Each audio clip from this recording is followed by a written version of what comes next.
Hi, Tom here. For this simple drawing using two-point perspective, start by drawing a low horizon line at the base of your page,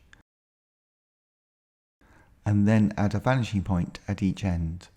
All of the vertical lines in this drawing will stay vertical and parallel to each other, and all of the receding lines will go to one of the two vanishing points on your horizon. To learn more about perspective and drawing buildings, please visit my website, circlelineartschool.com. Next, watch the drawing unfold so that you can follow along with your own drawing.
To learn more about using perspective in your drawings of buildings, please visit my website circlelineartschool.com. Thanks for watching and see you next time.